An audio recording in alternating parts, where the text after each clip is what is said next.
Para Benamérica y para VAPA es un gran placer contar hoy con la presencia del doctor Gabriel Damper. El doctor Gabriel Damper es un destacado médico, cardiólogo intensivista y especialista en bioética con una amplia trayectoria técnica y profesional. Es médico cirujano con especialización en cardiología y es intensivista, magíster en bioética y director ejecutivo del Instituto Internacional de Bioética, profesor de bioética de la Universidad Central de Venezuela y exdirector de la Unidad de Cuidados Intensivos del Hospital de Clínicas Caracas. Es miembro de varias sociedades científicas y comités internacionales, incluyendo la UNESCO. El doctor Damper ha recibido múltiples distinciones académicas a lo largo de su carrera. Es magíster en bioética de la Universidad de Chile con distinción honorífica. Es médico magna cum laude en medicina de la Universidad Central de Venezuela y es reconocido por el premio Shanov en 1984 por su investigación en cuidados intensivos. El doctor Damper ocupa varios cargos importantes en el campo de la bioética y la cardiología, director ejecutivo del Instituto Internacional de Bioética, director de bioética de la Sociedad Interamericana de Cardiología, secretario general de la Sociedad Igor Palacios, codirector del Programa de Derecho Sanitario y Biomedicina de la UNED en Madrid, y tiene muchas publicaciones y contribuciones en cardiología, más de 30 artículos en revistas científicas sobre temas de cardiología y cuidados intensivos, participación en estudios internacionales sobre ventilación mecánica y cuidados críticos, y publicaciones en revistas de alto impacto como New England Journal Medicine and Chest. El doctor Damper ha hecho una gran contribución a la bioética abordando temas críticos de atención médica y ha tenido participación en la redacción de la Declaración Universal de Bioética y Derechos Humanos de la UNESCO. Tiene varios premios y reconocimientos como la Orden Roberto Arreaza de la Sociedad de Cuidados Intensivos de Venezuela, el Premio a la Excelencia en Cardiología de la Red de Sociedades Científicas de Venezuela y la distinción como profesor de bioética por la Facultad de Medicina de la Universidad Central. Con ustedes entonces queda el doctor Gabriel Damper. Adelante. Bueno, doctor Betancourt, muchas gracias por esa extensa presentación. Quiero en primer lugar agradecer a toda la directiva de Benamérica, IBAMA y al doctor Edgar Vázquez por esta amable invitación a participar en este webinar. Para mí realmente es un honor estar aquí esta mañana con ustedes, conversando de un tema que es un tema bastante difícil, por una parte debido a la complejidad que tiene el tema y en segundo lugar por las implicaciones que tiene en la salud, en la vida y en la sociedad en general. Por lo tanto, vamos a tratar de desarrollar este tema específicamente para explicar un poco lo que está ocurriendo en la medicina de hoy. Antes de hablar de bioética, como hay veces que no se, no se entiende bien el término bioética, que no ha llegado como debió llegar a todas partes, les voy a contar una pequeña anécdota. Cuando estaba tramitando la residencia en una de mis venidas a Estados Unidos, bueno, uno de estos oficiales nada simpático y por quererme asustar de alguna manera, como lo suelen hacer, me dijo, mire, ¿y usted en qué trabaja? Yo le dije, bueno, yo soy profesor de bioética. Y me dijo, ¿y qué invento venezolano es ese? Yo le dije, no, mire, eso no es un invento venezolano, eso lo inventaron aquí, en los Estados Unidos. Entonces el señor cambió la actitud, cambió la cara, me empezó a hacer preguntas de bioética para explicarle a su hija. O sea que la bioética por lo menos sirve para entrar por el aeropuerto de aquí de los Estados Unidos. Lo primero que tenemos que decir en relación al tema es que el tema de la justicia sanitaria, el tema de los sistemas de salud, de una u otra manera y en mayor o menor grado, es un problema para prácticamente todos los sistemas sanitarios en el mundo. Todos estos sistemas, con muy pocas excepciones, enfrentan graves dificultades para ofrecer una atención justa y de calidad. Debido a los grandes cambios que han ocurrido durante las últimas décadas, el incremento de costos, el aumento en la demanda de servicios, la ineficiencia en la gestión sanitaria ha, repito, enfrentado estos sistemas a momentos y situaciones realmente difíciles en general, como podemos verlo en las noticias y también en los reportes de la Organización Mundial de la Salud, de la OMS, etcétera, etcétera, donde reportan 400 millones de personas que carecen de asistencia a los servicios de salud, o que la mitad de la población del mundo no tiene acceso a servicios de salud que necesita. Cada año 100 millones de personas se ven empujadas a la pobreza debido a los gastos médicos. Incluso aquí en Estados Unidos, que uno pensaría que las cosas son diferentes, fíjense que un 27% de los habitantes de este país no tiene cómo pagar el costo de sus medicamentos. O sea que esto es un problema global, es un problema que afecta, repito, a todos los sistemas sanitarios del mundo en mayor o menor grado, con muy pocas excepciones. Claro, la situación de Venezuela es otra cosa. La situación de Venezuela, como todos la conocemos, realmente es extrema. Habría que definirla desde el punto de vista ético como una inmoralidad social y una violación flagrante y despiadada de los derechos humanos. Eso también lo hemos visto en múltiples informaciones y lo hemos vivido personalmente los que hemos estado allá trabajando o los que han tenido que ir a algún hospital. Esto fue tomado del televisor. Hace 2 días estaban entrevistando a estas dos señoras y lo que estaban hablando era que ellas no le alcanzaba el dinero para comprar los medicamentos.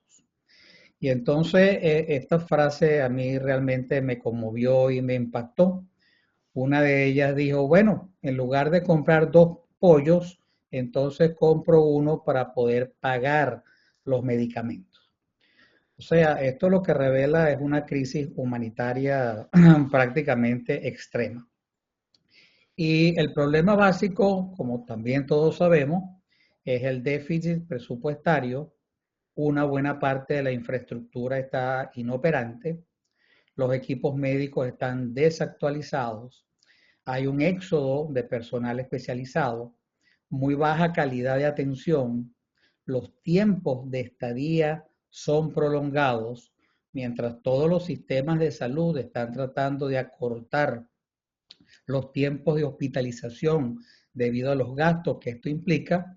Bueno, yo llegué a ver pacientes en el hospital universitario hospitalizados por 2 o 3 meses, simplemente esperando que le iban a hacer un examen o le iban a hacer algún tratamiento. Llegué a ver incluso esto que puse aquí, reservas de cama. Es decir, que usted para operarse, en lugar de ingresar el día antes de la operación, lo ingresaban una semana o 10 días antes. Bueno, ¿y para qué? Bueno, porque si no está en su cama el día de la operación, a lo mejor ya no hay cama para operarlo y la va a perder. Hay indudablemente una corrupción institucionalizada, malversación de fondos, y yo diría que hay incluso, o han ocurrido indudablemente, eutanasias sociales. Con eutanasias sociales nos referimos realmente a personas que mueren por falta de una asistencia médica adecuada. Por eso me pareció importante cuando el doctor Vázquez me habló y me dijo que hablara de bioética, pero no solo de bioética médica, sino que también tocara otros puntos de la bioética. porque debo aclarar en este momento que la bioética no es una bioética médica. Hay una rama de la bioética que se llama bioética clínica, que se encarga de la parte médica, pero hay bioética ambiental, hay también bioética empresarial, hay bioética a muchos niveles. Incluso la presidencia de los Estados Unidos en una oportunidad sacó la Comisión Presidencial de Bioética de los Estados Unidos, sacó un libro en el que planteaba pues la necesidad de que se comenzaran a estudiar todos estos temas de bioética, valores, derechos humanos, incluso desde las escuelas primarias. Entonces, me pareció más conveniente, viendo además, digamos, la misión que tiene Benamérica, que era mejor hablar de este tema, porque cuando haya que hacerlo, y esperemos que sea pronto, que haya que reconstruir los hospitales en Venezuela, y más que reconstruir, yo diría construir, porque prácticamente ahí no queda nada. Entonces, aparte de reconstruir la infraestructura, los modelos de gestión, la organización, la administración, el equipamiento, el personal, etcétera, etcétera, mi propuesta, como ocurre en otros países, es que todo este proceso esté sustentado desde el principio en valores, en sólidos principios éticos y en los mecanismos de defensa de los derechos humanos como un componente estructural. ¿Y por qué digo un componente estructural? Bueno, porque hasta ahora la ética en general se tiende a ver como algo normativo, ocasional, cuando alguien cree que se hizo algo bien o se hizo algo mal, cada quien tiene más o menos una idea, o uno va al librito, pues, del código de deontología médica, donde se consigue un artículo que le dice cómo debió hacerse eso, pero no estamos hablando de eso. Estamos hablando, como veremos más adelante, de la bioética que se inserta en el proceso, que es parte del proceso, que es parte de todo el tema de la evaluación, la discusión y las decisiones que se toman en un momento determinado en un paciente. Para entender esto, a mí me gusta siempre ponerlo en el contexto y comenzar con una pequeña reseña histórica acerca de la evolución y de lo que ha pasado con la medicina, con la bioética y con los derechos humanos durante los últimos tiempos. Bueno, lo primero que hay que decir es que en la antigüedad y por 30 siglos, el médico contó con muy pocos recursos para la atención de los enfermos. Escasamente podía aliviar ciertas enfermedades muy simples, generales, podía calmar algunas cosas, pero sobre todo lo que hacía básicamente era acompañar. Otra característica de toda esa larga época que se llamó medicina hipocrática, de más de 30 siglos, repito, es que la relación entre los médicos y los pacientes era una relación vertical. Esto quiere decir que el médico era el que sabía, el médico era el que decidía, el paciente no tenía ningún derecho a participar, a ser informado, ni a dar su opinión, ni mucho menos a negarse. Eso era la obligación del médico, que el paciente de alguna manera, aunque hubiera que forzarlo, se hiciera el tratamiento para intentar llevarlo a una condición de salud. La tercera condición era que toda la ética de todo ese gran periodo se basó básicamente en lo que se conoce como una ética deontológica.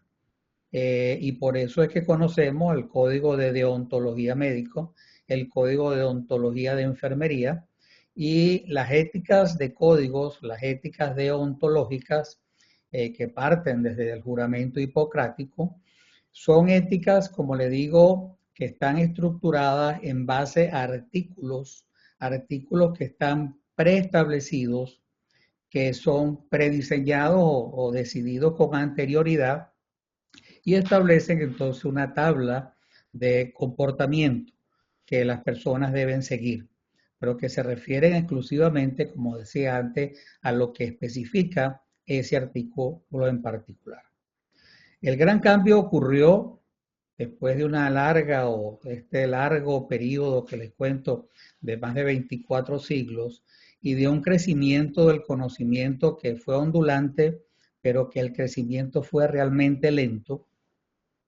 En el siglo XX y específicamente a mediados del siglo XX ocurrió un punto de inflexión a partir del cual el conocimiento médico y la tecnología comenzaron en un ascenso que fue realmente exponencial o que ha sido exponencial como lo hemos podido vivir todo.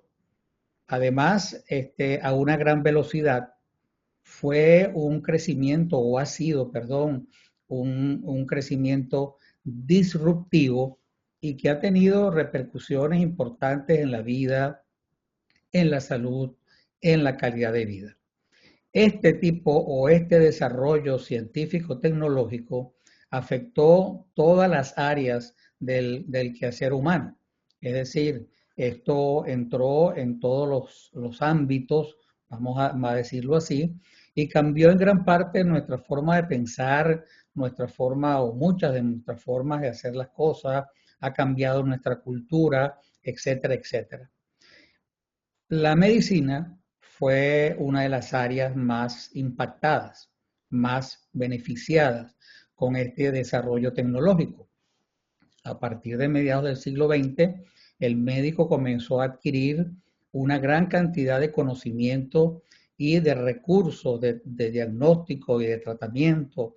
Se descubrió el ADN con todo el tema de la genética, se descubrieron nuevas formas de concepción de la vida con las inseminaciones artificiales, se desarrollaron los métodos de soporte vital, los ventiladores mecánicos, todos los sistemas de monitorización que permiten hoy mantener con vida pacientes que de otra manera hubiesen fallecido precozmente. Bueno, técnicas quirúrgicas, técnicas de imaginología, cirugía robótica y bueno, ahora más recientemente tendremos que enfrentar también a la inteligencia artificial. Igual en el campo de la genética, de la inmunología, de la nanotecnología, etcétera, etcétera. Y en resumen, todo esto ha tenido sin ninguna duda un efecto muy beneficioso en el campo de la medicina. Ha permitido curar enfermedades que antes a veces no podíamos ni siquiera aliviar, ha reducido la mortalidad de muchas enfermedades, entre ellas la enfermedad coronaria, el infarto al miocardio, que redujo su mortalidad en los últimos 20 años de un 30% a un 6%, se aumentó la expectativa de vida. O sea, como dice el doctor Gracia, toda la historia nos entrega poderes y estos poderes nos posibilitan para hacer cosas. Ahora, nunca hay en la historia posibilidades positivas que no tengan como consecuencia colateral la aparición de posibilidades negativas. Por tanto, en paralelo al surgimiento de todo este inmenso desarrollo científico-tecnológico, bueno, se produjo también un crecimiento, pero de problemas, de grandes dudas, de grandes interrogantes, de cómo se iba a utilizar todo ese inmenso desarrollo. Por lo tanto, durante las últimas 6 décadas hemos tenido un efecto ambivalente del desarrollo científico-tecnológico, con beneficios muy avanzados, pero también con problemas en su mayoría éticos en relación a la utilización de toda esta tecnología. Es importante ver que la tecnología de la medicina ha avanzado en los últimos 6 décadas mucho más que en los últimos 30 siglos. ¿Y cuáles fueron los problemas? Bueno, de todo ese avance que hubo con las nuevas técnicas de fertilización, empezaron a aparecer problemas. Bueno, ¿qué hacemos con los embriones congelados que sobran? En todo proceso de implantación de embriones, siempre sobran unos embriones que se dejan congelados. Y si el que se implantó funcionó, los otros quedan congelados. ¿Qué hacemos? ¿Son seres humanos? ¿No son seres humanos? Los incineramos, los botamos, los usamos para investigación.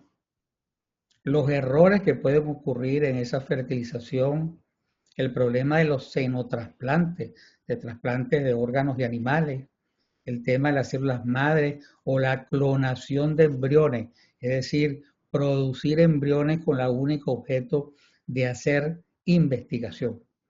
Todo esto, repito, o forma parte de un conjunto de situaciones que han sido muy difíciles de enfrentar y de resolver.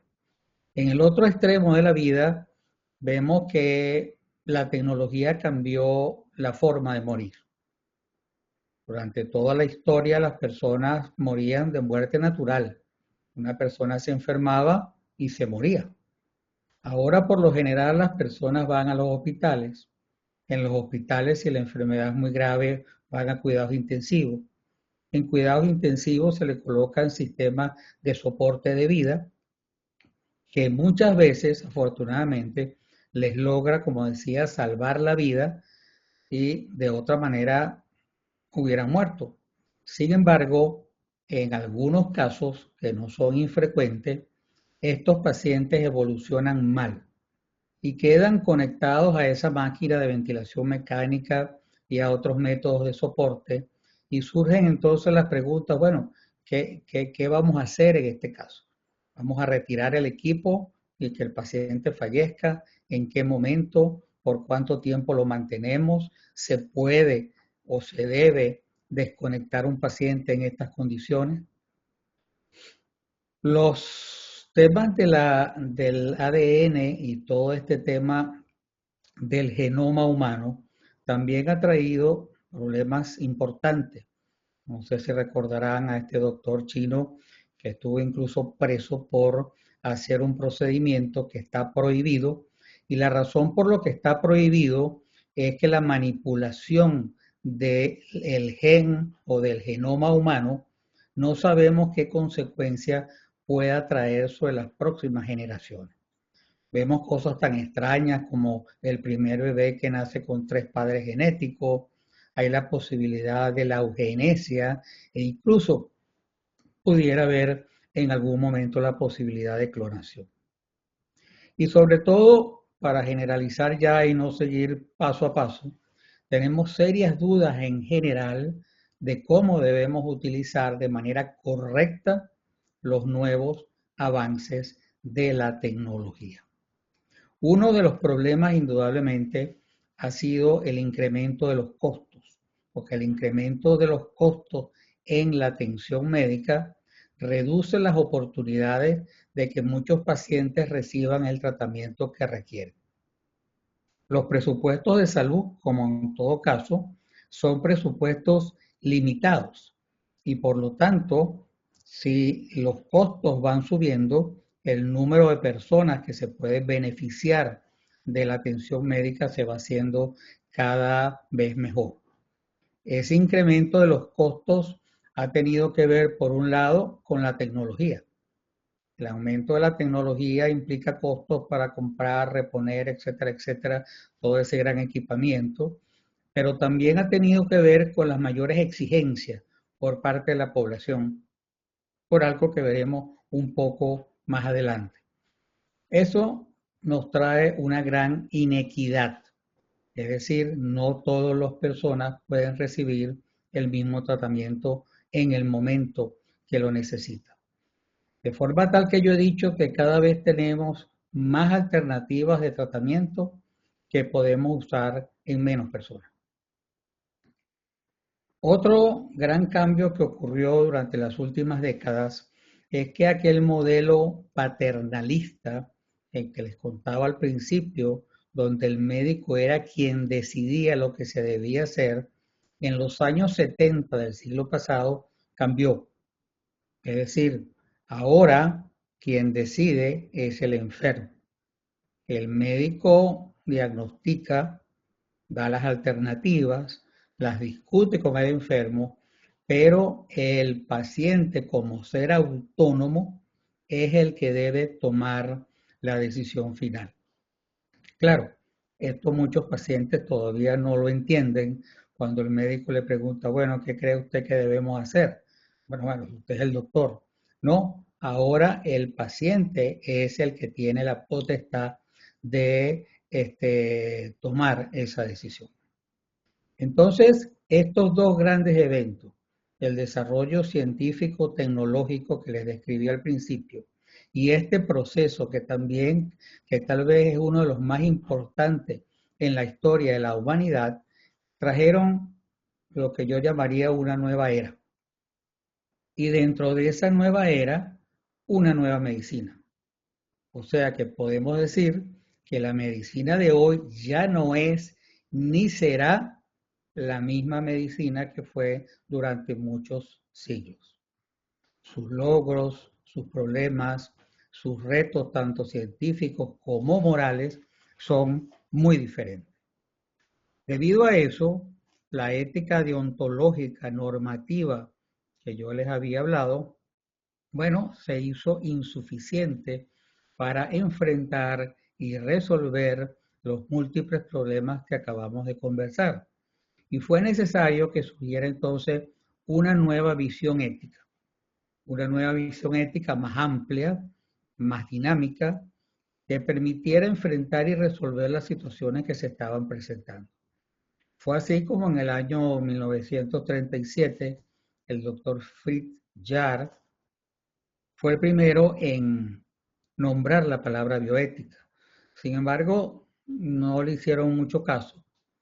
Y finalmente el doctor Van Rensselaer-Potter y seguido a él al doctor André Hellegers volvieron a insistir en el término de bioética y ahí quedó arraigada el inicio de esta disciplina.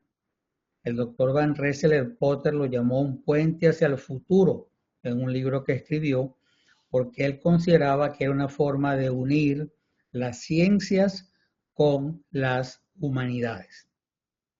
Y desde ese momento comenzó a desarrollarse toda una epistemología alrededor de la bioética, a surgir institutos de bioética, declaraciones, literatura, etcétera, etcétera, hasta convertirse en lo que es hoy.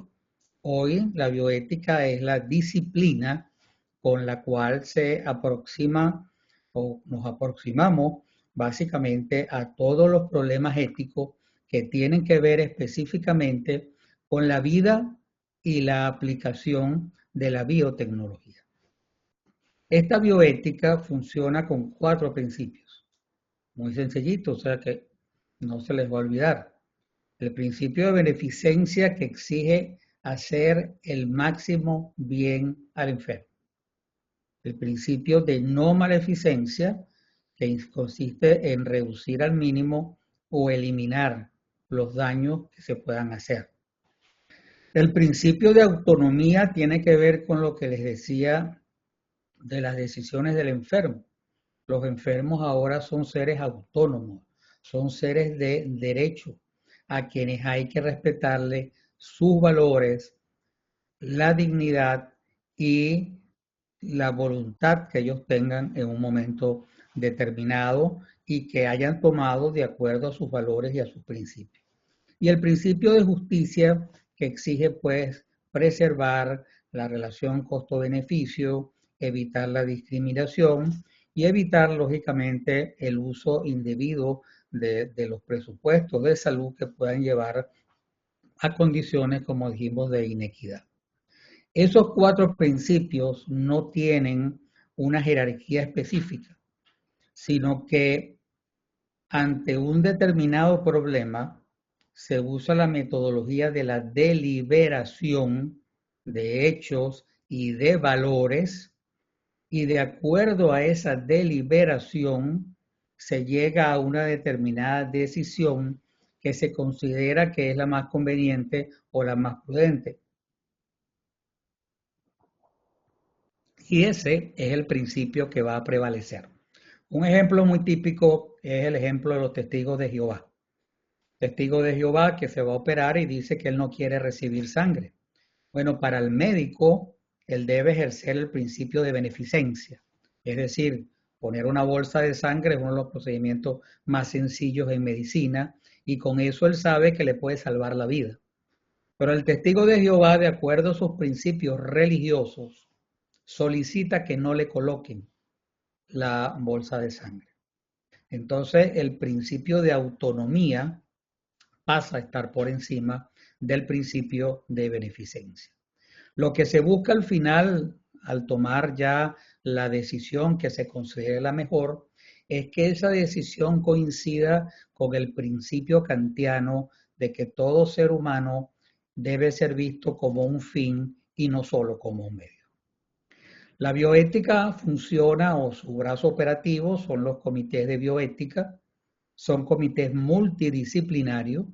Hay comités asistenciales de bioética a nivel de los centros hospitalarios que se encargan básicamente de la educación, se encargan de propuestas de mejoras de calidad y se encargan de algo muy importante que es la consulta ante situaciones de casos muy complejos donde los médicos deciden hacer una consulta a este comité para que dé una opinión ética de lo que ellos consideran debe hacerse. Y los comités de bioética de investigación que se encargan de la revisión y aprobación de los protocolos de investigación. Bueno, como habíamos dicho, la bioética siguió avanzando y dentro de ese avance, en el año 2002, la UNESCO decidió redactar una declaración.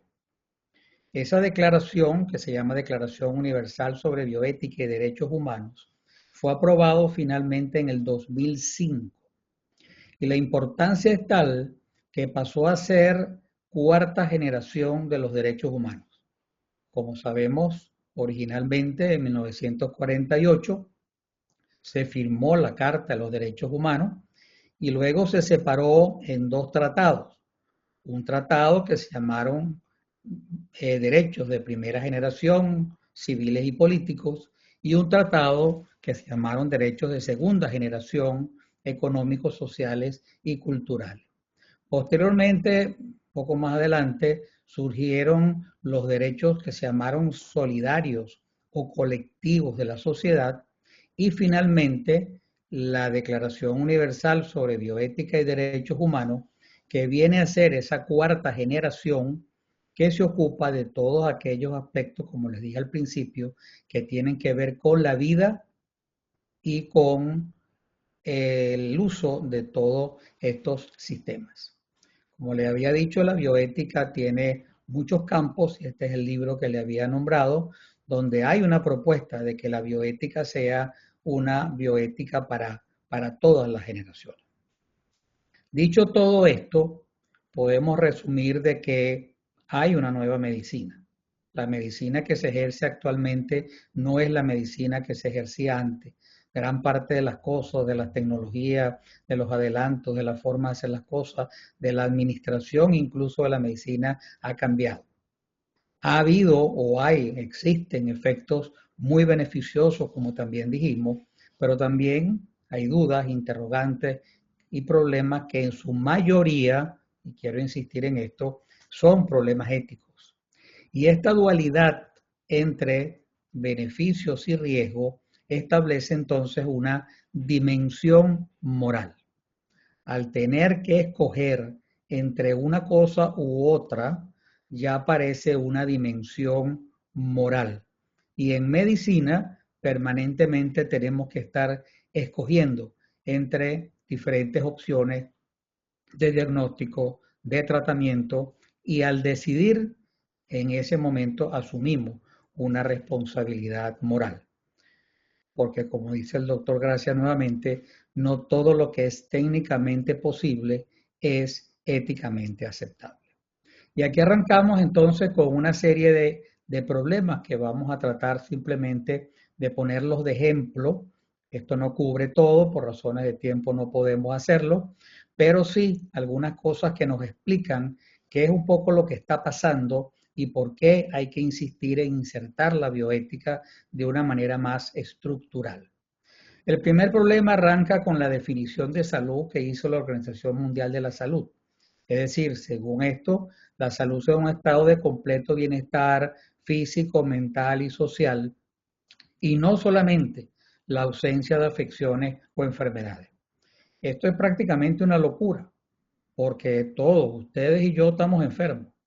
No hay nadie que tenga un completo estado de bienestar físico, mental y social.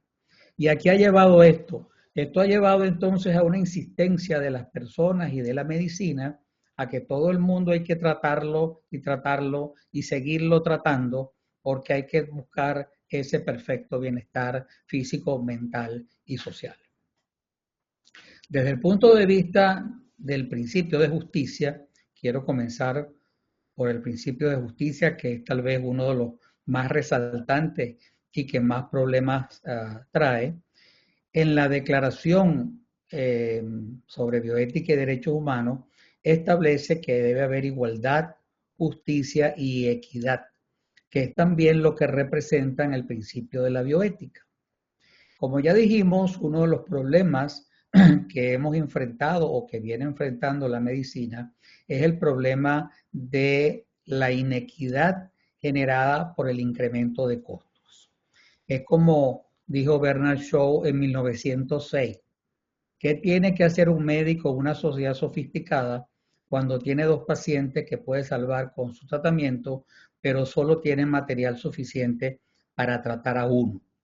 Y esas condiciones se presentan en Venezuela casi todos los días e incluso en situaciones de hospitales grandes de otros países pueden presentarse situaciones dilemáticas de este tipo.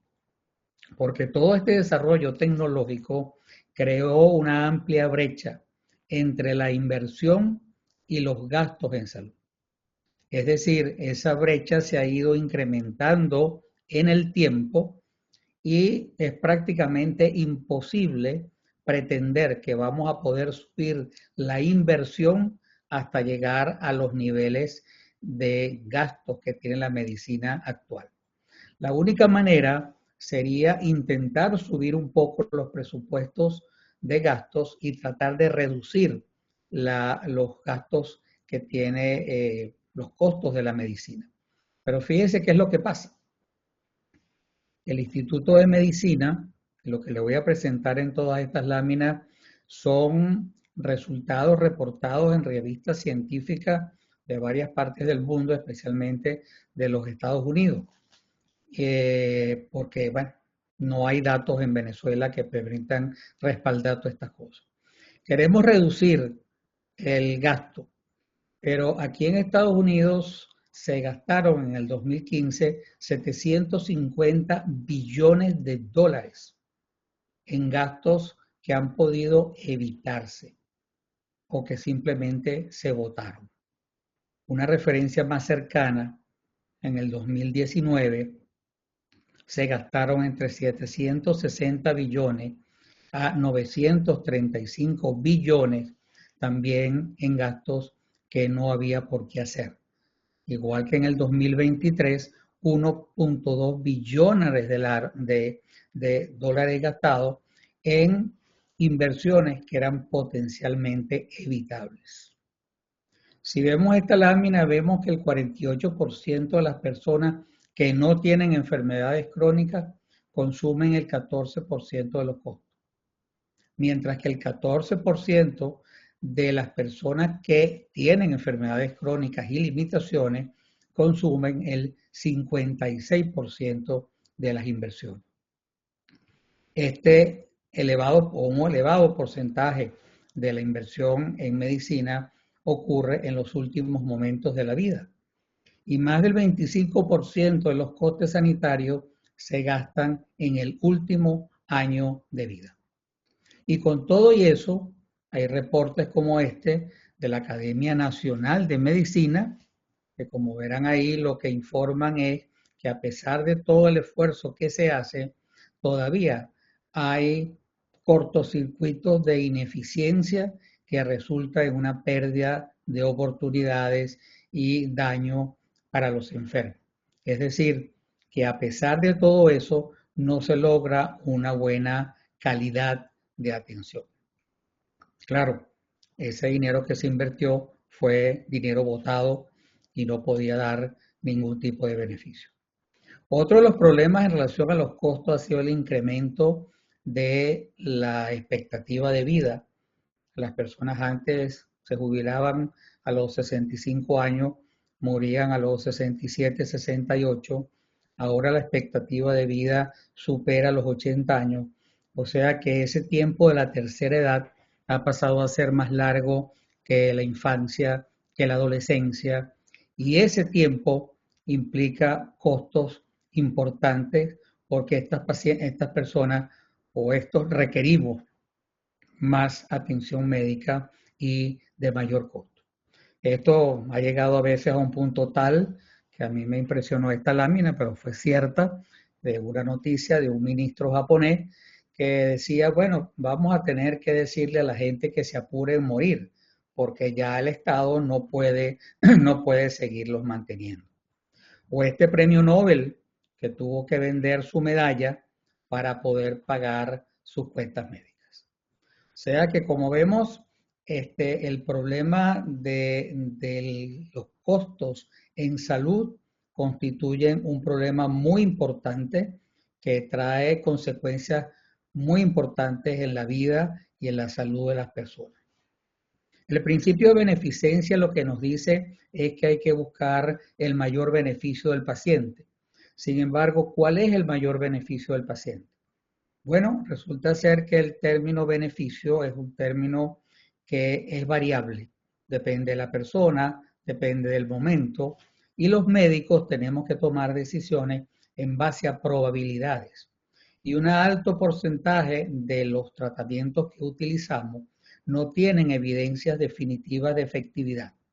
Muchas veces se usan, pero no tenemos evidencias definitivas. Entonces pasan cosas como esta. Unos anticoagulantes orales nuevos, la conclusión en este estudio, comparándolo con anticoagulantes más económicos anteriores, llega a la conclusión de que existen tratamientos mucho más costosos que no tienen efectos beneficiosos superiores a los que se estaban usando antes. Pero sin embargo se indican. Cada año se hace más de 1 millón de cateterismos al año y el 30-45% son para tratar problemas coronarios. Pero resulta ser que se ha demostrado que en lo que se llama la angina estable, que es la obstrucción coronaria que no está produciendo síntomas, no hay diferencia entre hacer una angioplastia con un cateterismo o hacer tratamiento médico. Es decir, nuevamente es dinero perdido, más lo que implica los potenciales riesgos que puedan ocurrirle a los enfermos. Aquí tienen ustedes un reporte de una de las principales revistas médicas sobre dos clases de antidepresivos, que después que estuvieron utilizándose durante varios años, bueno, se hicieron estudios y se llegó a la conclusión de que realmente no eran mejores que un placebo. En este ejemplo vemos cómo casi la tercera parte de los desfibriladores, que son aparatos que se utilizan, se implantan como un marcapaso para evitar la muerte súbita, cerca de la tercera parte se implantaron sin que hubiera evidencia de que eso iba a funcionar. Por consecuencia, nos hacemos entonces todas estas preguntas. ¿Está justificada la aplicación de estas técnicas en todos los pacientes que la reciben? ¿Se ha demostrado la utilidad real de estos métodos de diagnóstico y tratamiento? ¿Hasta qué punto influyen estas indicaciones la formación cada vez más tecnificada del médico, así como las obligaciones de usar ciertas técnicas solamente porque existen? ¿O hasta qué punto muchos de estos métodos de diagnóstico y tratamiento son utilizados por presiones del mercado, conflictos de interés, como veremos más adelante? Volviendo al tema del uso de los equipos de soporte vital, uno se pregunta también, bueno, ¿a quién tratar entonces? este paciente va a ser recuperable, no va a ser recuperable, se va a quedar pegado de una máquina, a quién no tratar, por cuánto tiempo utilizar estas medidas de soporte, cuándo retirarlas. Hay un derecho a morir en un momento determinado, cuándo limitar el esfuerzo terapéutico y cuándo promover lo que se llama una muerte con dignidad.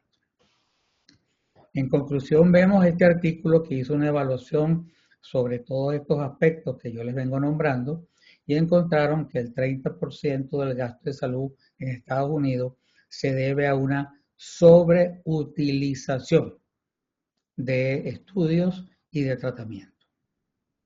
Otro tema es que ha habido un proceso de corporización de la medicina.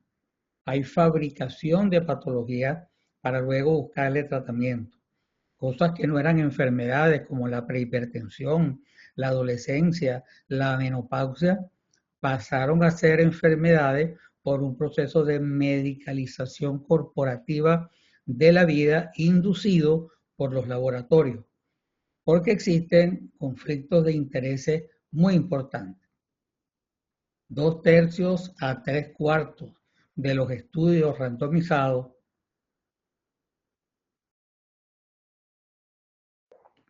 que se realizan son financiados por la industria farmacéutica.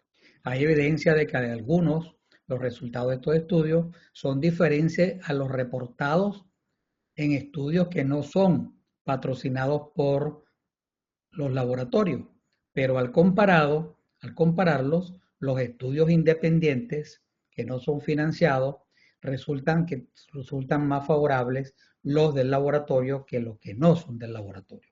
Es decir, hay toda una manipulación de la investigación muchas veces debido a esta situación.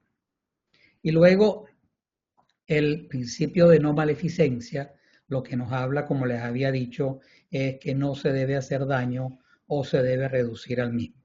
Sin embargo, la complejidad de los hospitales en este momento hace que cumplir con este principio también resulte difícil en algunas ocasiones. Aquí tenemos, por ejemplo, que el Instituto de Medicina Americano reportó que en los Estados Unidos mueren entre 44,000 y 98,000 personas por error médico. El error médico es un error involuntario que ocurre por causa de los procedimientos que se están haciendo en el hospital.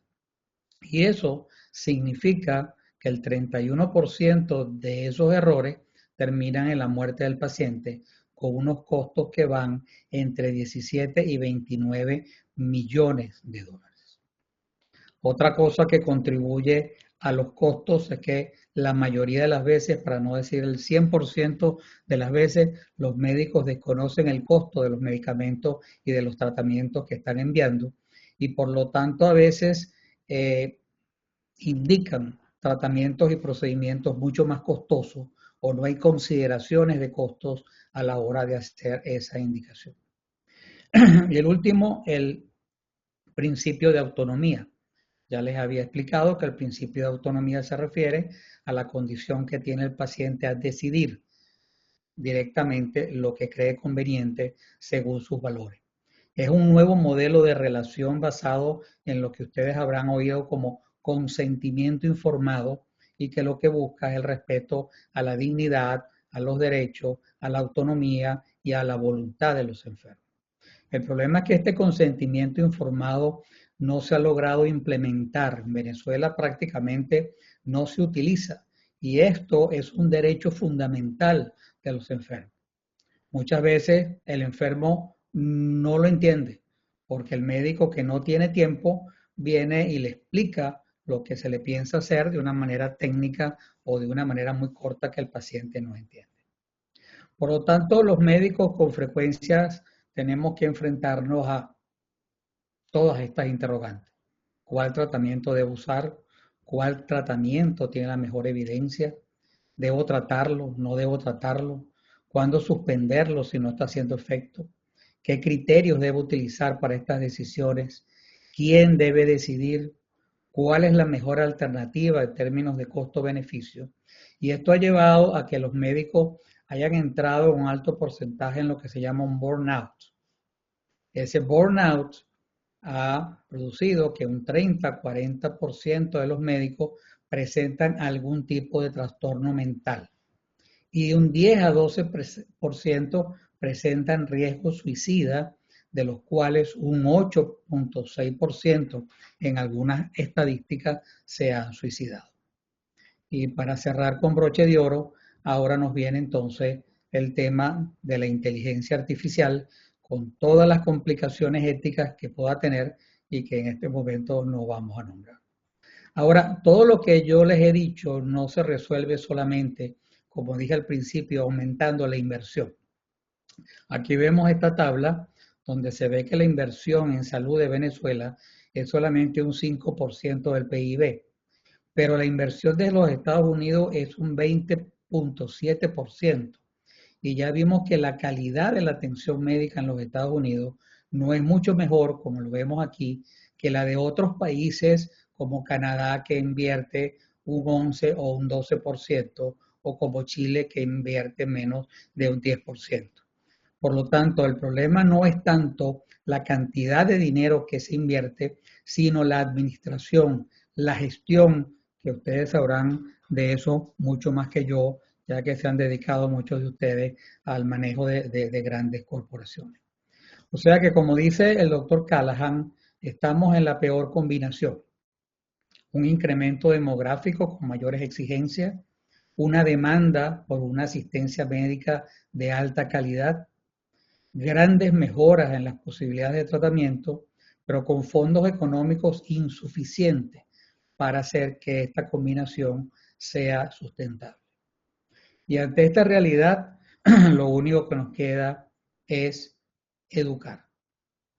Que los programas de bioética entren en la formación, como decía el libro que les presenté, incluso desde las escuelas y específicamente en la formación médica de pre y de posgrado.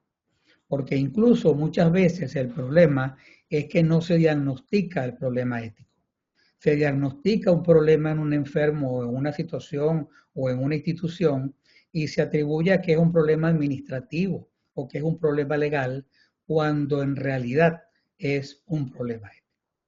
Esto nos mantiene entonces en medio de un abismo entre un pasado que no muere y un futuro que no termina de nacer. Nosotros cuando ya para cerrar, cuando estaba director de la unidad de cuidados intensivos, montamos un modelo de atención médica que estaba, un modelo de calidad de atención médica que estaba sustentado en valores y en los 4 principios de la bioética. Y lo que hacíamos era que todos los procesos que se realizaban dentro de la unidad de cuidados intensivos, con los pacientes, con los equipos, etcétera, etcétera, se hacía dentro del análisis regular, se hacía también la evaluación de los aspectos éticos. Es decir, no solo se tomaba en cuenta los aspectos de síntomas y signos del enfermo y el tratamiento, sino todo lo que tenía que ver con sus valores, con sus principios. Todo eso fue medido y logramos demostrar que realmente las tasas de complicaciones y de quejas de los enfermos y de costos de la unidad de terapia intensiva mejoraron. Por lo tanto, insisto que el problema o lo que hay que hacer es educar y tratar de institucionalizar la bioética de alguna forma. El problema es que ha habido mucha resistencia para introducir la bioética en las universidades y en los diferentes posgrados donde debería ser una materia que formara parte del currículo de esos posgrados. En conclusión, tendríamos que decir que todo centro hospitalario debe ser eficaz y accesible para cumplir con el principio de beneficencia. Deben haber las condiciones para evitar daños, para cumplir con el principio de no maleficencia. Debe respetar la autonomía, la dignidad y los derechos de los enfermos para cumplir con el principio de autonomía y debe ser justo, equitativo y eficiente para cumplir con la justicia. Por eso quise insistir en este tema, porque, repito, para cerrar, que dada la gravedad de los problemas éticos que nos plantea la medicina actual, nos exige una estructura sustentada en una base moral sólida, pero que esté estructurada y forme parte del propio sistema. Un trabajo realmente bastante difícil, pero que definitivamente hay que hacer. Muchas gracias. Bueno, muchas gracias a usted, doctor. Yo creo que usted nos ha sembrado una cantidad de inquietudes y que también son aplicables a otros campos. Todo lo que está pasando ahorita, hay un problema de no solo de bioética, sino de ética en los negocios, en las instituciones, etcétera, que parece que no está funcionando. Gracias. Bueno, hay varias preguntas acá. La primera pregunta dice, ¿es la autonomía una consecuencia de la abundancia de abogados acusando a los médicos y demandándolos por mala praxis? Muchas veces los médicos en países como los Estados Unidos y Canadá se cuidan mucho de dar recomendaciones y presentan a un paciente opciones. Son en extremos cautelosos en dar su preferencia con base a su conocimiento y dejan al paciente ignorante en la toma de decisiones. Bueno, no, mire, la historia de la autonomía tiene más de 300 años. Desde el siglo XVII se ha venido discutiendo el tema de las libertades del ser humano. Incluso mucho antes, cuando Lutero, la libertad de credo, que posteriormente pasaron a ser las libertades individuales en el siglo XVIII. Y claro, las cosas fueron evolucionando con protestas de personas, de grandes intelectuales, etcétera, etcétera, hasta que en el siglo XX definitivamente se aceptó lo que es ahora un derecho humano fundamental, que es el derecho a la información y el derecho a decidir cada quien sobre su cuerpo y el tratamiento o no de su enfermedad. O sea que visto así, es uno de los logros más importantes de la historia de la medicina y no tiene que ver nada con las demandas de los abogados, porque los abogados aquí, bueno, aquí hay definitivamente, y todos lo sabemos, un gran negocio con el tema de las demandas. Los médicos tienen que pagar grandes sumas de seguros contra las demandas, etcétera, etcétera. Pero no, la autonomía es un derecho. Ahora, que los médicos se cuiden de lo que van a decir, pudiera ser, porque ellos tienen que dar una información que sea veraz, una información de que ese tratamiento muy probablemente va a ser eficaz, porque es lo que le va a ofrecer al enfermo y es lo que el enfermo va a entender. Porque en el proceso de explicación, el médico tiene que decirle no solo, mira, te voy a mandar este antibiótico. No, mira, hay varias alternativas.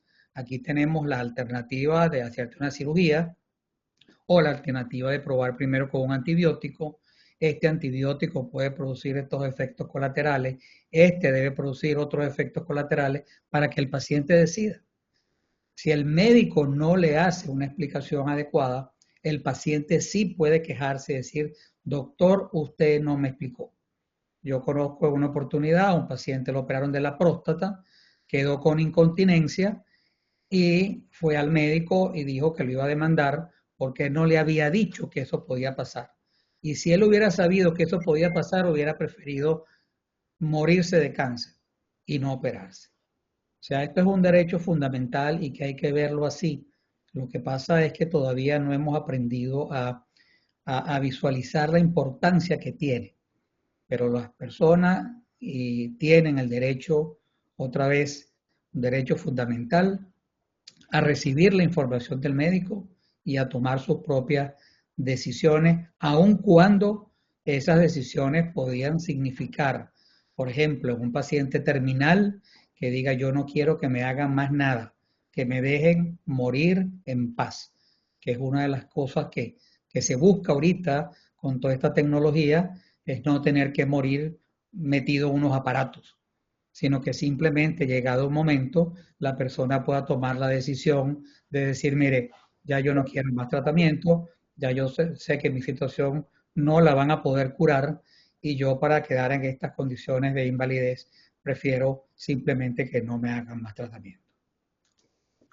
Bueno, la siguiente pregunta es un poco larga, porque tiene un ejemplo y dice, el retinoblastoma, el cual suele producirse en ambos ojos y por tratamiento, y en ambos ojos y el tratamiento por enucleación lleva a la ceguera, se sabe que en un segmento faltante, es un segmento faltante en el cromosoma 17, tiene su origen entonces.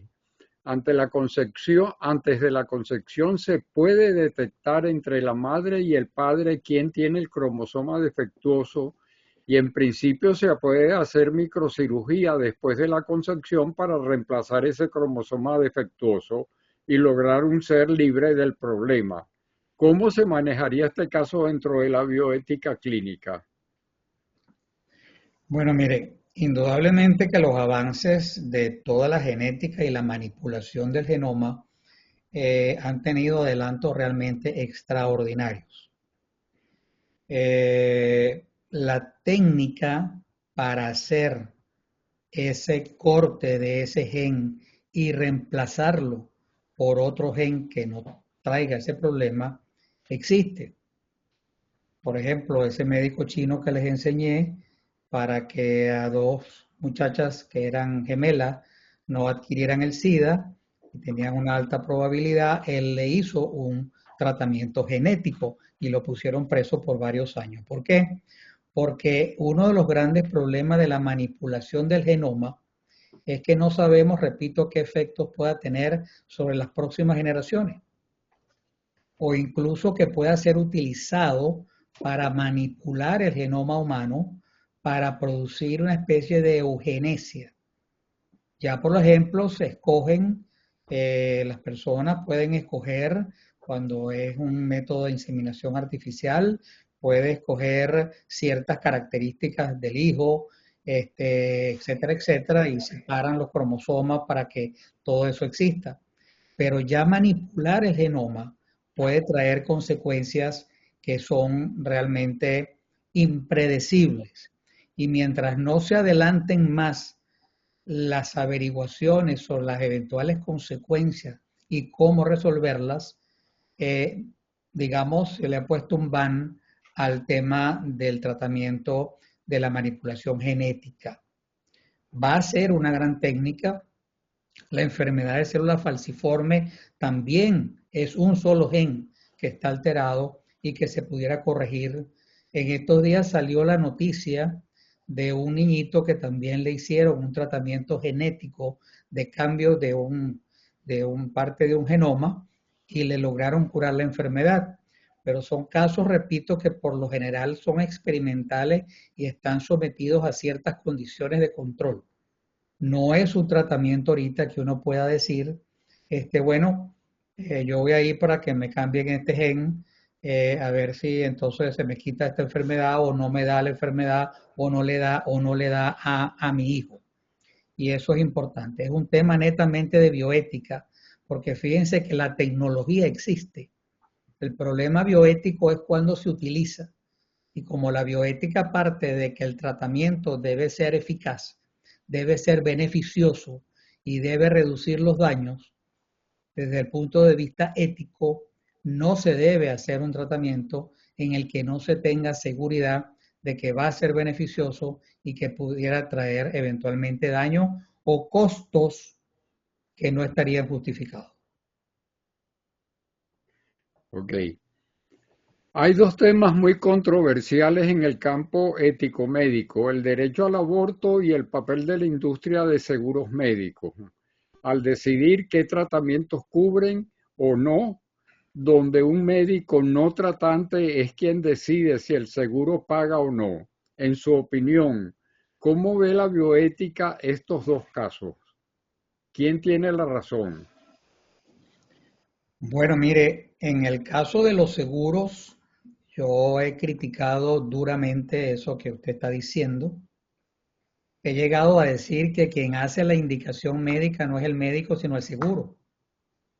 Porque si yo como médico le indico una tomografía y resulta que me atiende la encargada del seguro y me dice que no está aprobada la tomografía y por lo tanto no se le hace, entonces quien está haciendo la indicación es el seguro o la persona que me atendió en el seguro.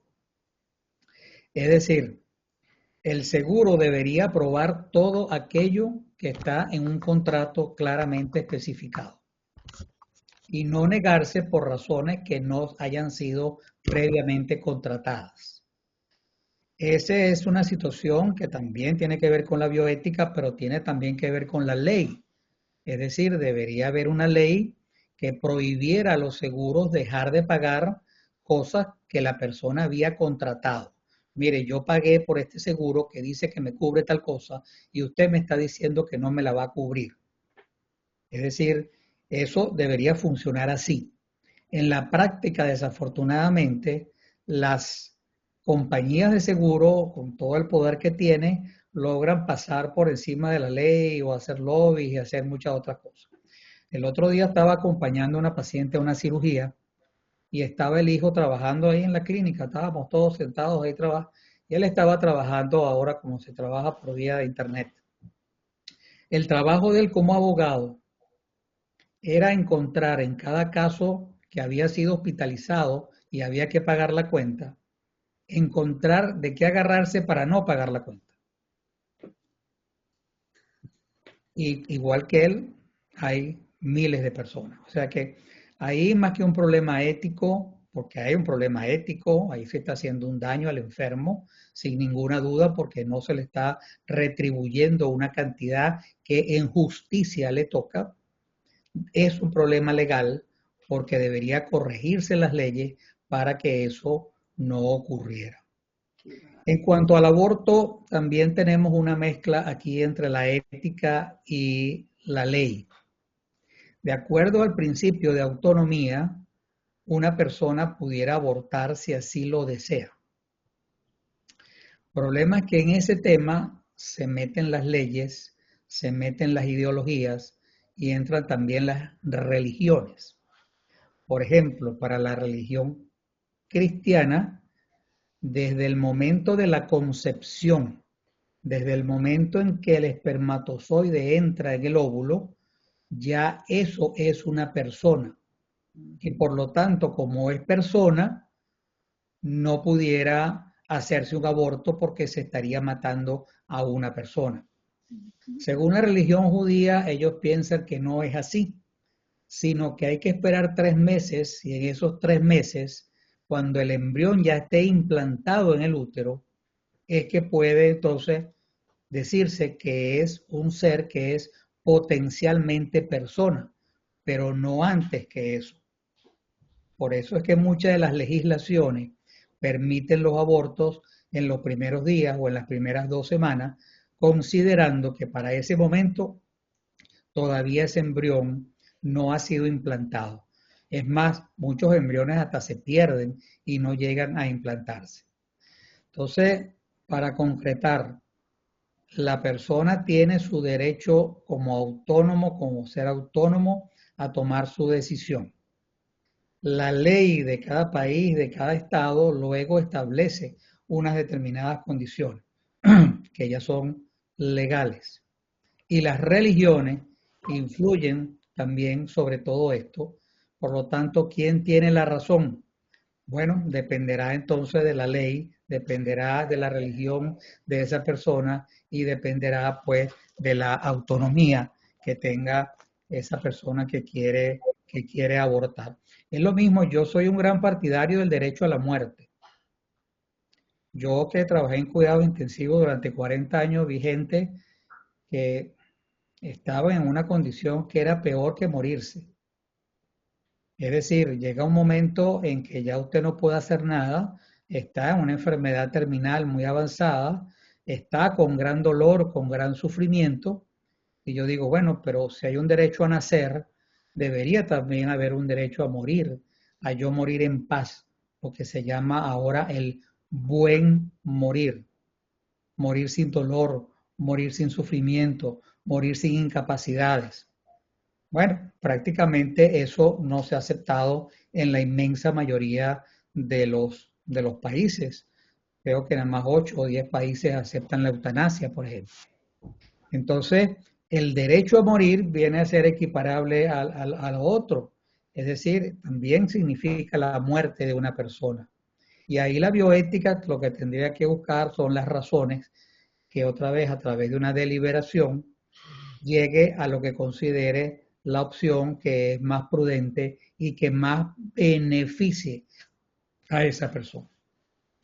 No sé si me logré explicar o le queda todavía. No, está bien. ¿Puede siempre el paciente perfectamente lúcido negarse a recibir un tratamiento que lo puede llevar a fallecer? ¿Qué implicaciones legales y éticas tiene una decisión como esta? Todo paciente, eso que usted llama lúcido, se llama en este caso capacitado. Para que una persona pueda tomar esa decisión, tiene que estar capacitado. Es decir, tener la capacidad de poder decidir.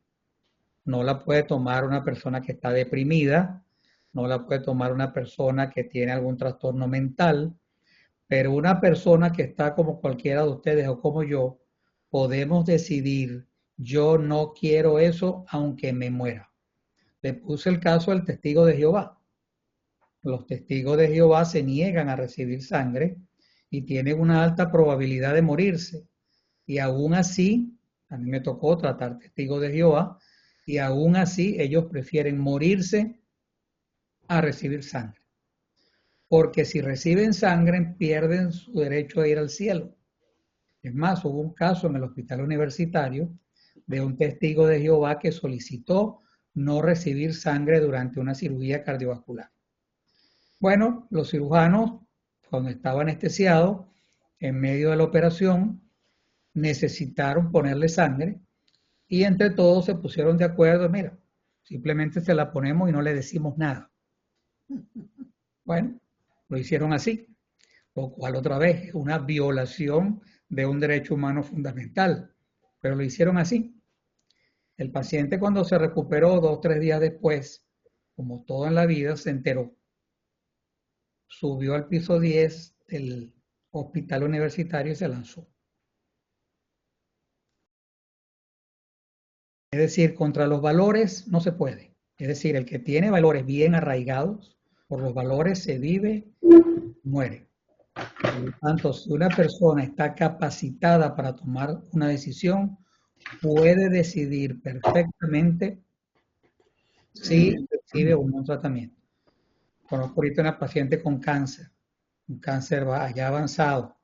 Le quieren poner quimioterapia, a ver si le prolongan un poco más la vida.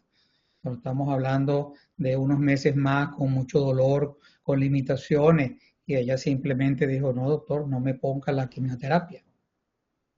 Es un derecho de la persona y quisiera expresarme bien en que es un derecho fundamental de cada persona decidir si está capacitada y para estar capacitada tiene que estar bien informada de todas las opciones, tomar esa decisión en un momento determinado. Bueno, la siguiente pregunta creo que ya la respondió porque era si ofrecernos un comentario acerca de la eutanasia. Ya nos los ofreció.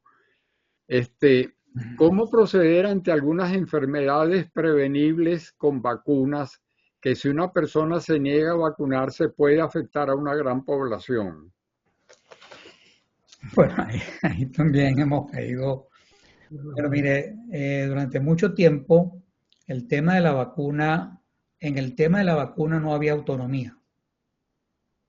Es decir, cuando hay una epidemia y mucho más una pandemia como la que tuvimos, una persona desde el punto de vista ético no se puede negar a vacunarse, porque esa persona, aunque no le importe que le dé la enfermedad, puede estar contagiando a otros y puede estar perpetuando la enfermedad de alguna manera. Si no te quieres vacunar, vas a tener que irte a vivir a otros lados solo, porque mientras estés aquí, si tienes el virus y eres un portador sano, ¿verdad? O estás en periodo de incubación y estás transmitiendo la enfermedad, tú vas a enfermar a otros, de los cuales algunos pueden morir. Lo que pasa es que eso, que era un concepto ético muy claro y lo sigue siendo, es decir, uno tiene derecho sobre su propio cuerpo, pero no lo tiene sobre los demás. Yo puedo decidir con mi cuerpo lo que yo quiera, pero no puedo hacer nada que le pueda hacer daño a otro. Y por eso me debo vacunar para no hacerle daño a otros. ¿Qué es lo que pasa? Que por lo menos el COVID, en este país en particular y en muchos otros de Europa, se politizó. Y entonces resulta que usted veía que los republicanos andaban sin máscara y los demócratas andaban con máscara, cosa que tampoco debe ocurrir nunca, porque la máscara es un mecanismo también de protección de la enfermedad, de contagiar la enfermedad. Entonces, los demócratas se vacunaban, los republicanos no. En el momento en que lo politizaron, ya entonces cambió todo el juego. Pero la respuesta real y como debería ser es que una persona no se puede negar algún procedimiento que pueda poner en riesgo a otros. Usted puede gustarle andar en una autopista a 180 kilómetros por hora y a usted no le importa chocar y si se muere tampoco le importa. Pero no lo van a dejar andar a 180 porque usted le puede hacer daño a otros. El cigarrillo se prohibió cuando se encontró que el humo producía daño a otras personas. O sea, todo lo que produce daño a otras personas, usted lo puede hacer, pero no lo puede hacer en público ni puede arriesgar a otras personas.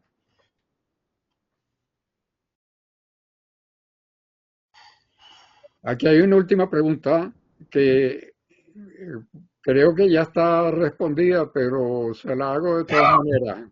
¿Es usted partidario o no de la muerte asistida? Cuando está bien indicada, sí. Y le explico. Hay condiciones de vida que, como le digo, son peores que la misma muerte. Ustedes vieron la película Mar Adentro.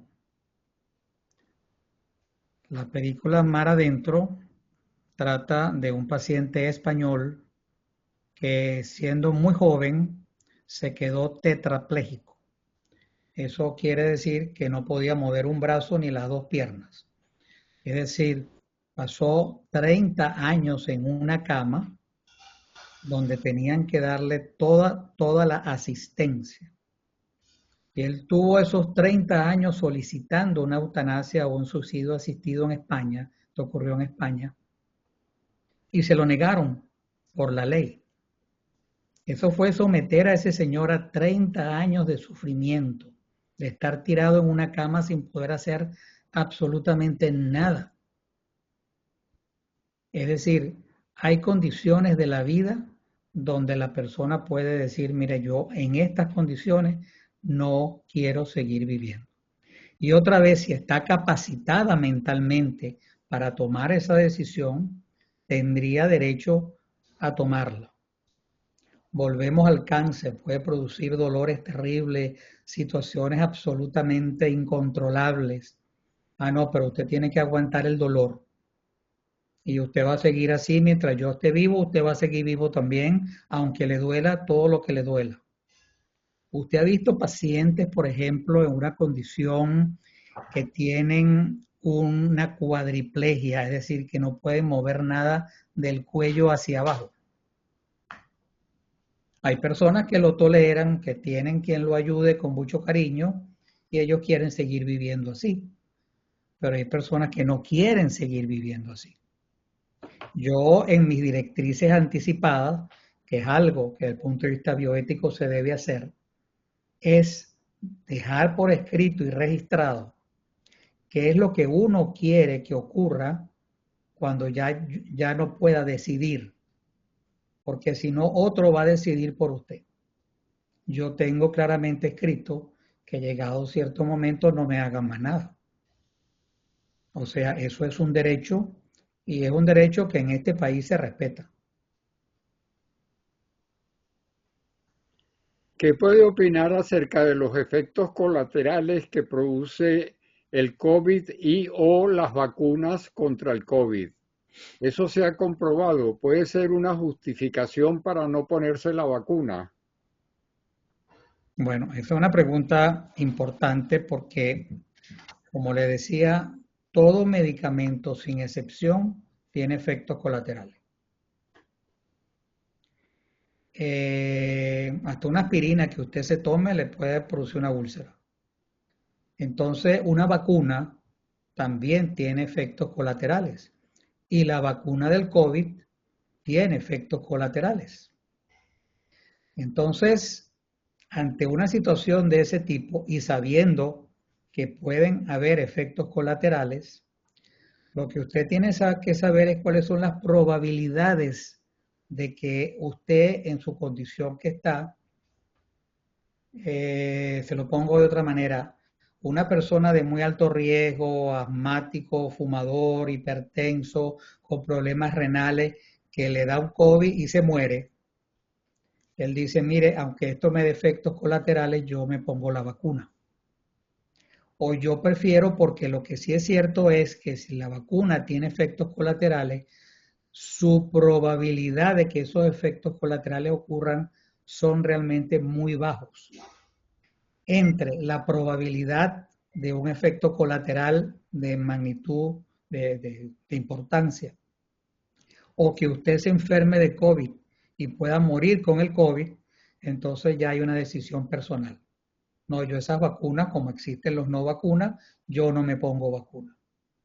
Bueno, si las vacunas no existieran, yo creo que la humanidad tampoco existiera, porque de la época de la viruela, que comenzó en Europa y luego llegó hasta aquí, donde la gente caía muerta, la época del flu en los años 20 aquí en los Estados Unidos, el tema de las muertes de los niños por las parálisis, es decir, son una cantidad, el tétano, yo tuve oportunidad de tétano, eso era terrible y la mortalidad que teníamos en terapia era muy alta. El tétano está erradicado. Y cuénteme usted qué fue lo que eliminó el COVID.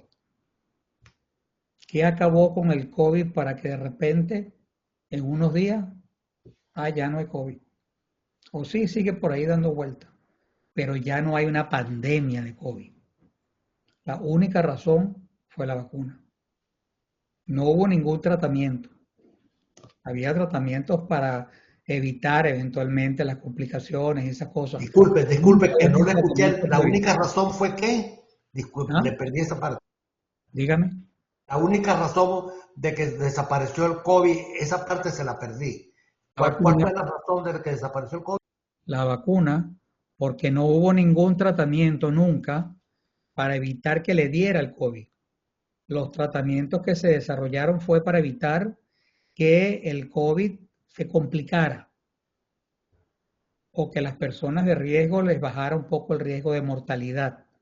Pero nunca apareció un tratamiento que dijera usted se toma esta pastilla y no le va a dar COVID.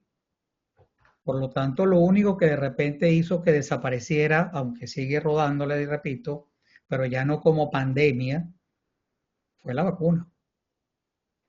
Entonces, ahí, desde el punto de vista ético, también hay una responsabilidad individual que la debe tomar cada quien. Mira, díganme lo que me digan, yo no me pongo esa vacuna. Yo conozco el riesgo que me dé COVID, pero no me pongo la vacuna.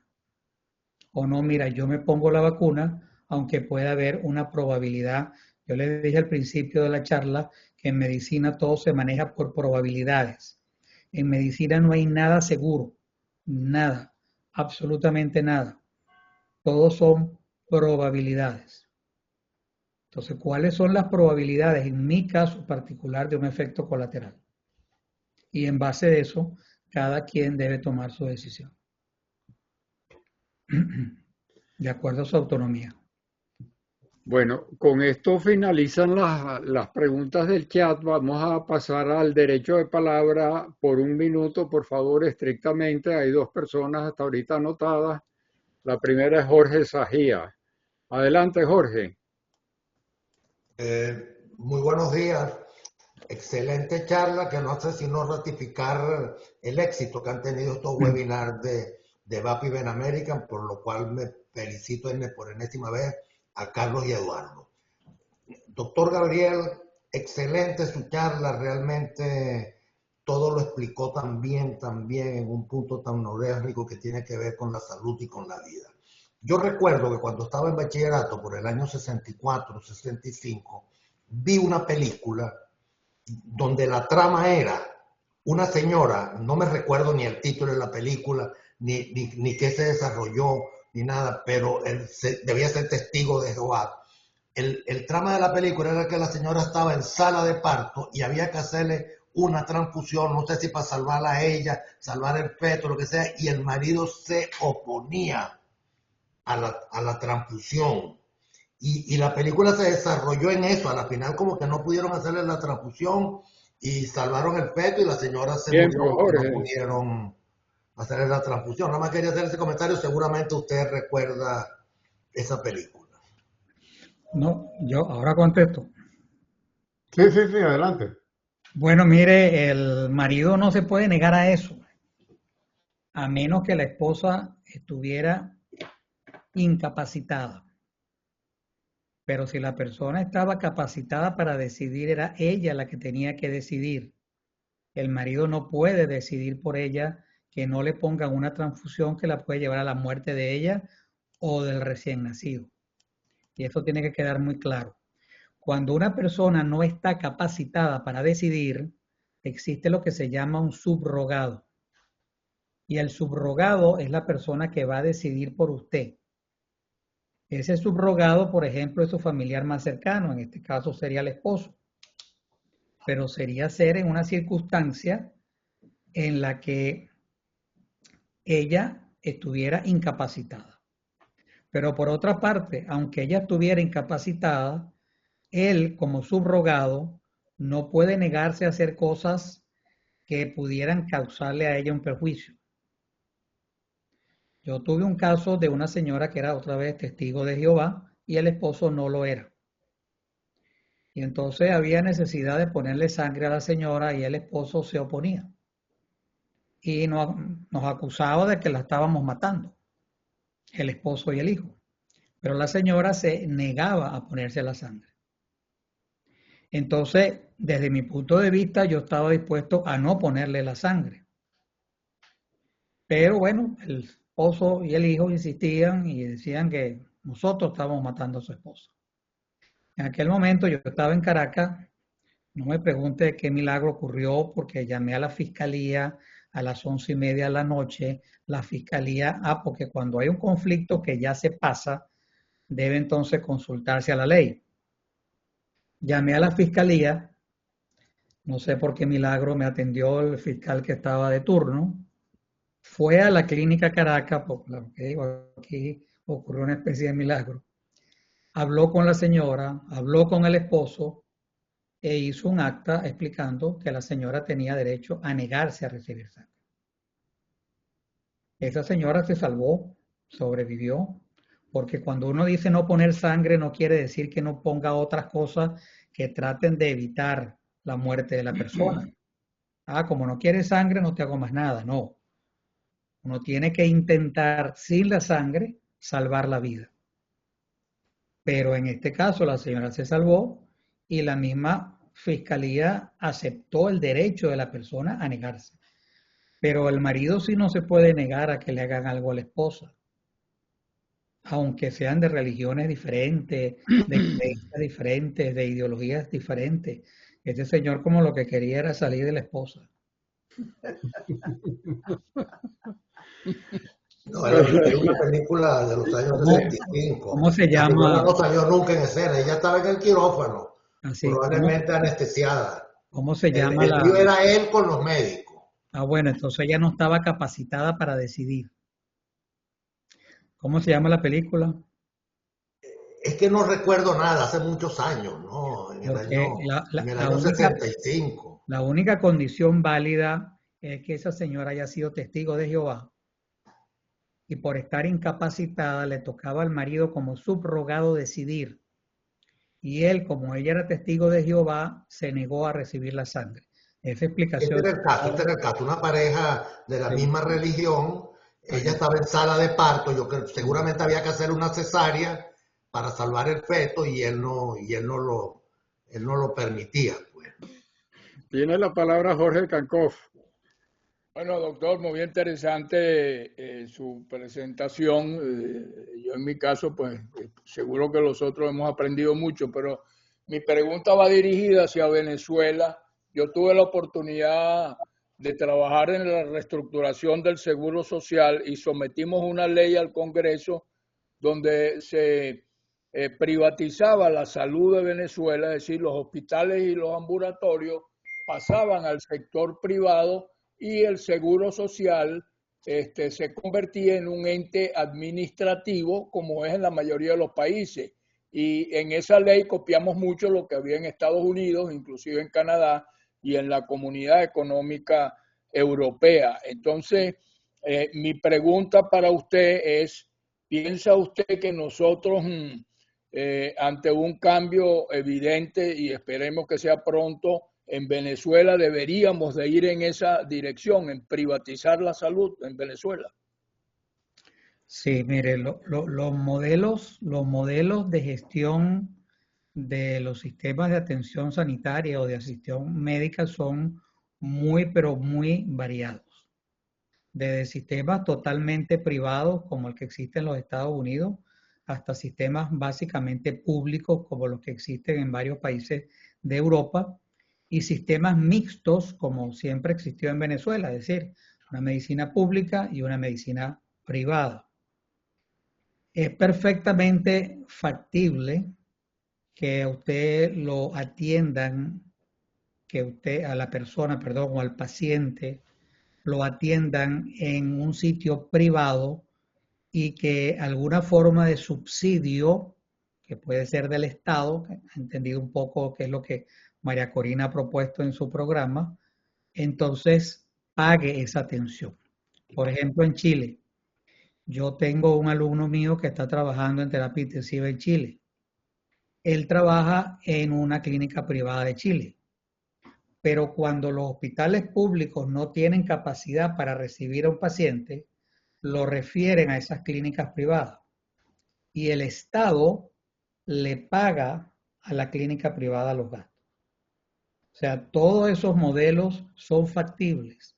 Lo que sí tiene que garantizar un Estado es la atención médica de las personas y que sea una atención médica oportuna y de calidad. A mí no me dio tiempo de entrar en ese tema.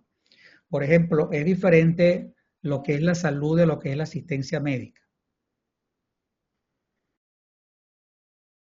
La salud es un derecho de primera generación de que no me agredas, de que no me quites la vida, de que no me quites mi salud. La asistencia médica es un derecho de segunda generación, que es el derecho a que me dé la oportunidad de curarme si tengo una enfermedad. Ese derecho está legislado a diferencia del primero. Y el Estado pone la legislación de cómo quiere.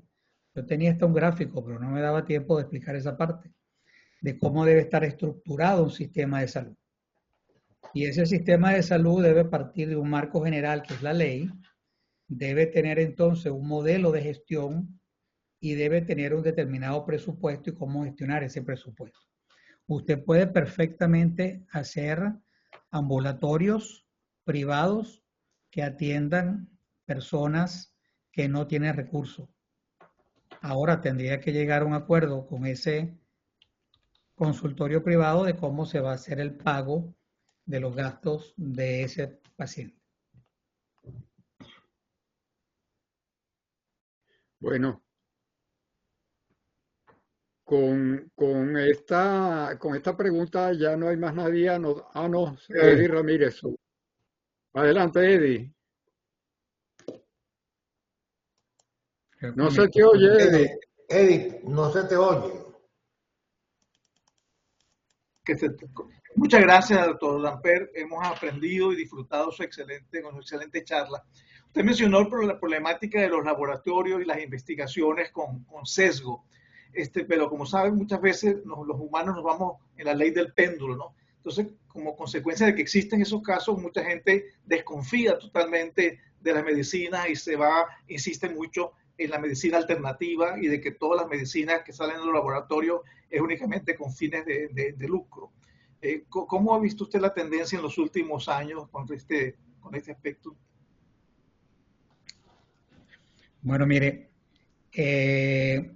yo no puedo decir que la actividad de los laboratorios sea exclusivamente con fines de lucro. Como empresas privadas que hacen inmensas inversiones, ellos simplemente invierten en toda la investigación y lógicamente tienen que cobrar por los productos que hacen. Por lo tanto, un laboratorio que funcione dentro de las normas legales y las normas económicas, etcétera, etcétera, y que esté invirtiendo para producir medicamentos y vende esos medicamentos a un precio razonable, está actuando de acuerdo a la ley, de acuerdo a la ética, y no habría ningún problema. ¿Qué es lo que pasa? Que hay laboratorios, como pasa con todo, que tratan entonces de entrar en el juego de la competencia.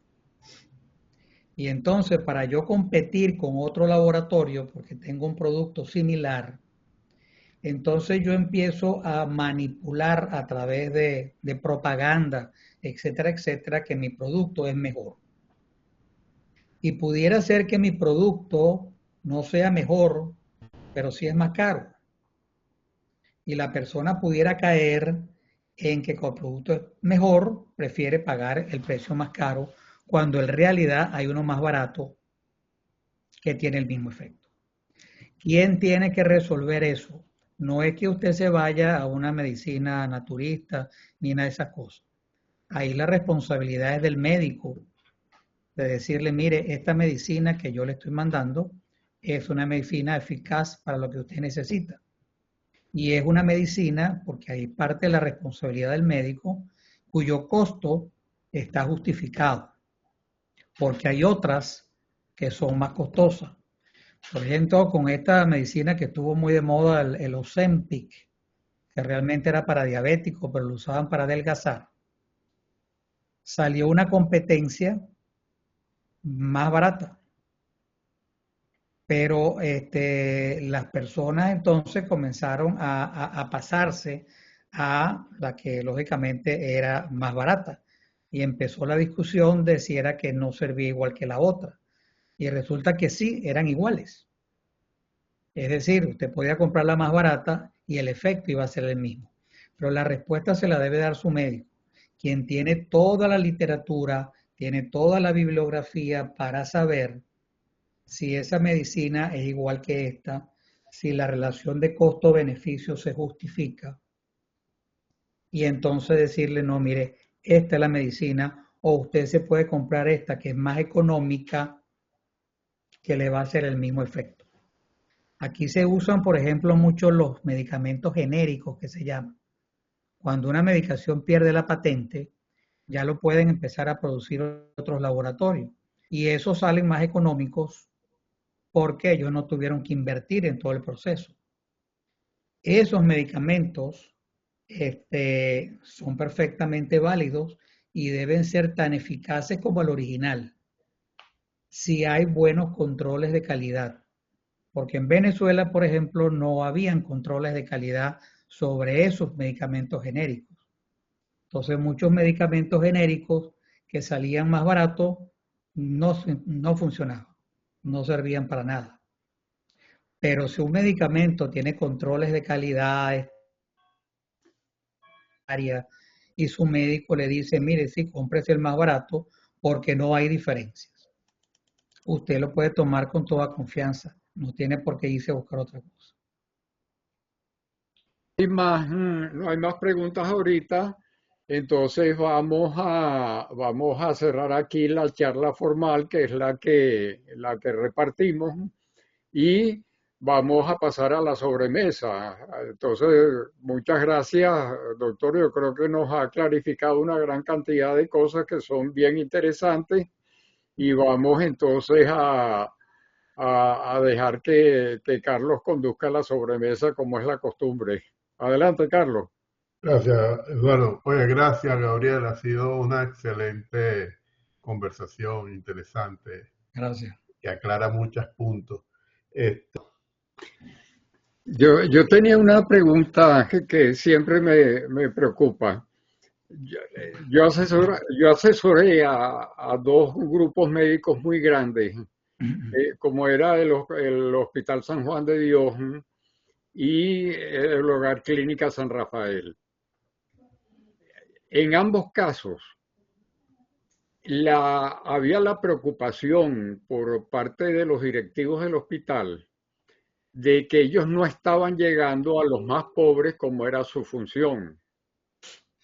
Y una de las cosas que se podía implementar, si se podía coordinar bien en aquel momento, era la telemedicina para los barrios más pobres, en el sentido de que la persona que no podía llegar porque no tenía ni siquiera los medios para ir o no tenía o necesitaba un consejo urgente en la madrugada y le era imposible salir de un barrio de esos porque lo corría su vida a peligro, pudiera tener eso. Ahora, bajo el punto de vista médico, algunos médicos eran partidarios de hacer eso. La idea era instalar unos monitores en unos centros dentro del barrio mismo y tener un médico de guardia que pudiera comunicarse y atender las llamadas. Pero algunos médicos decían que eso era muy arriesgado porque el médico debería ver al paciente y tocar al paciente para poder diagnosticar. ¿Cómo se resuelve ese dilema para usted, doctor? ¿Usted ha ido alguna vez aquí a un médico? Sí. ¿Lo han tocado? No. ¿No lo tocan? Bueno, déjeme explicar, esto echando un poco broma, ¿no? Porque yo fui de los médicos que primero no pasaba al paciente directo a una sala de examen como aquí, lo pasaba a mi oficina, hablaba con él, le hacía la historia, hablábamos cualquier otra cosa, luego pasaba a la sala de examen, lo examinaba, aunque era cardiólogo, lo examinaba completamente y luego regresaba. Uno de mis primeros traumas fue llegar aquí y que me metieran directo en una sala de examen, que viniera una enfermera a tomarme los datos y que luego un médico en 10 minutos máximo tratara pues de ver qué era lo que me estaba pasando y me diera unas indicaciones. Entonces, su pregunta yo se la respondería de la siguiente manera. Es cierto que nosotros nos formamos en un sistema donde la semiología, es decir, el examen clínico, era absolutamente fundamental, porque no había todo el equipamiento que existe ahorita. Yo no sé cuántas horas pasé yo ocultando para aprenderme todos los soplos del corazón, porque a veces eran cosas que casi que no se oían. Pasé horas enteras en el posgrado aprendiendo la ocultación de los soplos del corazón. Pero usted agarra ahora y manda a hacer un ecocardiograma. Y usted va a ver el corazón, que funciona, cómo pasa la sangre por aquí, si hay algún problema en una válvula, etcétera, etcétera. Y yo no estoy justificando que no lo examinen, y mucho menos lo que me hizo un médico un día, que me colocó un estetoscopio aquí arriba 2 segundos. Eso es una burla. Si me va a examinar, me examina, pero no me coloque un estetoscopio aquí 2 segundos encima de la camisa porque no está oyendo nada. Pero para ir directo a su pregunta, yo creo que la telemedicina, que es un recurso reciente, es una alternativa perfectamente válida para atención de pacientes ambulatorios que no tienen una situación de emergencia. Eso se hace aquí, mi hija es médico y ella parte de los pacientes los atiende por medicina digital, por telemedicina. Claro, ella conoce al paciente, el paciente la consulta, hace sus consultas periódicas con ella y le resuelve las cosas por telemedicina. Lo que tiene que saber ese médico que está viendo la pantalla del otro lado es si lo que le está contando el paciente lo puede atender por esa vía o si lo debe referir inmediatamente a un centro porque necesita algún tipo de asistencia. Le pongo un ejemplo. Mire, doctor, yo lo estoy llamando porque tengo un dolor aquí abajo en la parte abdominal y cuando me toco aquí siento que me duele y tengo un poquito de fiebre. Ese que lo está atendiendo por la telemedicina no le debe decir tómese un calmante y algo que le baje la fiebre, porque eso puede ser una apendicitis. Le tiene que decir no, váyase para el hospital para que lo examinen y le descarten una apendicitis. O sea, conclusión, la telemedicina es y va a seguir siendo un recurso de muchísima utilidad, pero siempre y cuando el médico sepa distinguir muy bien en qué momento. Mire, doctor, tengo un dolor aquí en el pecho cuando camino, cuando subo la escalera, tengo un poco de disnea, de falta de aire. Váyase para el hospital porque eso puede ser un infarto. Entonces, lo que sí tiene que tener es médicos adecuadamente entrenados para saber distinguir. Pero indudablemente es un gran recurso para que el enfermo no tenga que trasladarse y eso se hace incluso por temas de costos, que es lo que estuvimos hablando. Porque entonces usted no necesita a lo mejor tener tantos consultorios, sino que puede resolver una buena parte de la asistencia por telemedicina. Fíjese que en este paciente se están dando de alta los pacientes casi que al día siguiente de una operación. Y todo eso es reducción de costos, porque aquí están trabajando fuertemente con el tema de la reducción de costos. Y entonces pacientes que se operaron ayer, bueno, ya lo dieron de alta hoy. En Venezuela yo llegué a ver pacientes hospitalizados por 2 o 3 meses. Miren, ni que fuéramos los únicos productores de petróleo pudiéramos pagar un sistema sanitario que deja un paciente hospitalizado 3 meses. Y los periodos de estancia en Venezuela siguen siendo sobre los 20 días en promedio. Pero otra vez con su pregunta, yo sí creo que la telemedicina bien manejada es un recurso y los médicos necesitan examinar al paciente cuando tiene algo que justifique hacer una palpación o algo que permita aclarar las cosas. Pero hay muchas consultas que se pueden resolver por telemedicina. Claro que sí. Bueno, es una excelente pregunta y una excelente respuesta. Yo creo, Eduardo, que debemos agregar eso a la grabación. Fíjese, muy importante lo que usted nos ha dicho. Fíjese el esquema de aquí. Cuando usted llama, lo primero que le dice una grabadora es decir, si hay algo que usted sienta muy malo, llame al 911. Sí. No de entrada, nadie te va a hablar. Simplemente, si usted siente algo muy malo, llame al 911. Así. Segundo, si lo que usted tiene, digamos, es algo que usted lo esté tolerando bien, pero lo molesta mucho, vaya a la emergencia del hospital. Y pida cita después con el médico, que es el que lo va a ver. O sea, es toda una especie de maquinaria que está montada. Y eso se requiere, por lo menos mi esposo tuvo un dolor una noche aquí, yo pensé que era un infarto, yo llamé al 911 y me habían pasado 2 minutos cuando estaba la ambulancia aquí. Entonces, todo este sistema médico funciona como una maquinaria, que donde las piezas están muy, muy bien acopladas. Ese médico que me ve a mí por 10 o 15 minutos, él tiene todo un grupo de trabajo que está haciendo otros trabajos. Y él se demora 15 minutos porque él tiene que ver 30 pacientes al día por razones de costos. Entonces todo cae otra vez en cómo es el diseño del modelo de atención médica que usted va a hacer.